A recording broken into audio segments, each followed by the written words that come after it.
que el profesor que he señalado anteriormente trata de fomentar es un cultivo muy similar a lo que es la alcachofa.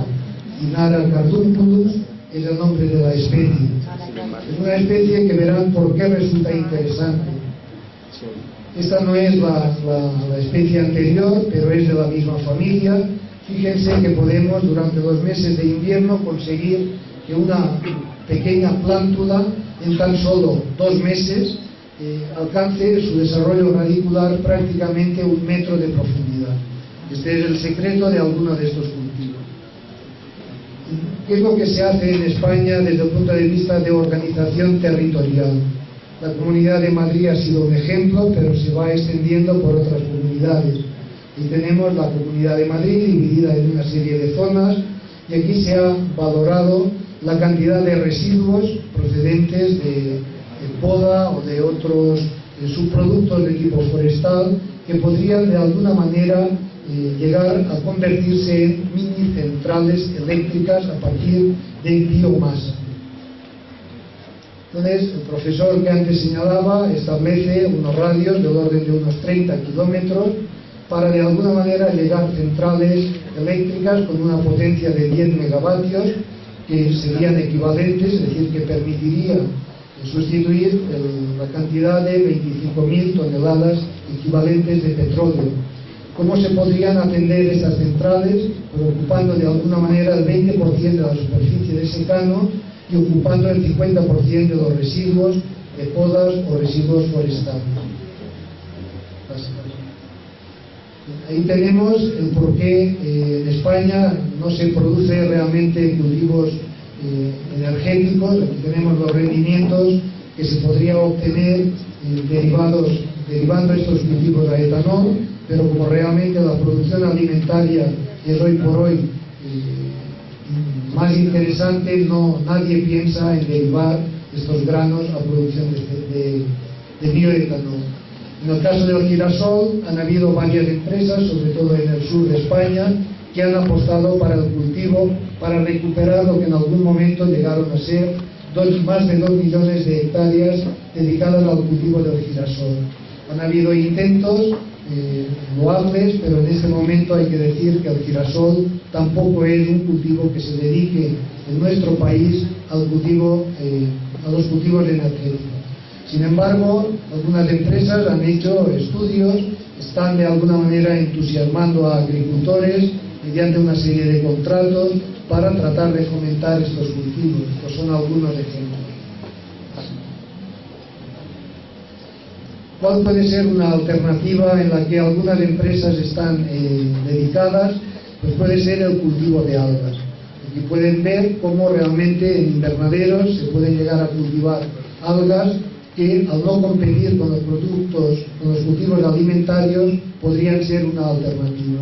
Y tienen una imagen del centro de tecnología de la empresa Repsol y cómo de alguna manera se pueden llegar a cultivar algas en el interior de un invernadero. Aquí tienen realmente una especie de cortinas, la disolución que llega por gravedad a la parte más baja, se bombea a la parte superior y por gravedad va discurriendo por estas láminas hasta alcanzar el punto más bajo.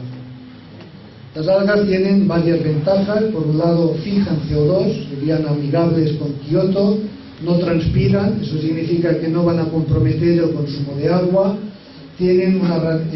crecen mejor, tanto mejor cuanto más abundante es la radiación solar, pueden crecer en sistemas cerrados para evitar la contaminación, pueden obtener una producción continua, se puede llegar con ellas a 60.000 litros por hectárea y año de biocombustible, tienen un balance energético favorable, en principio no hay que contemplar plagas ni enfermedades, eso significa que no habría que utilizar productos fitosanitarios, el subproducto es una proteína que puede ser utilizada para balanceados o similar y admitirían la biotecnología.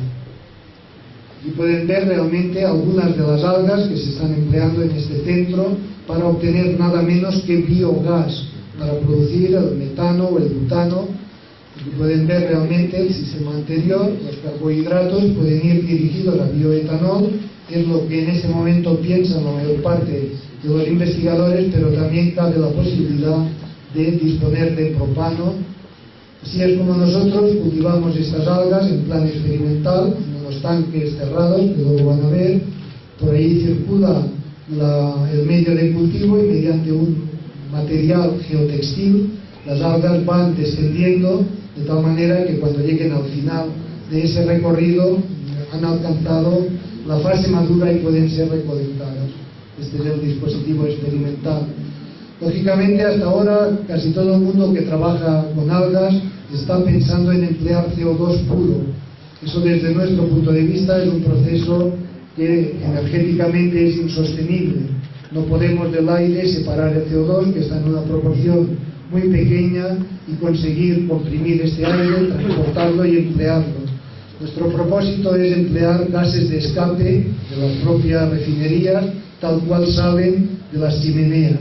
Para eso lo que hacemos es simular estos gases con este sistema, con este generador eléctrico.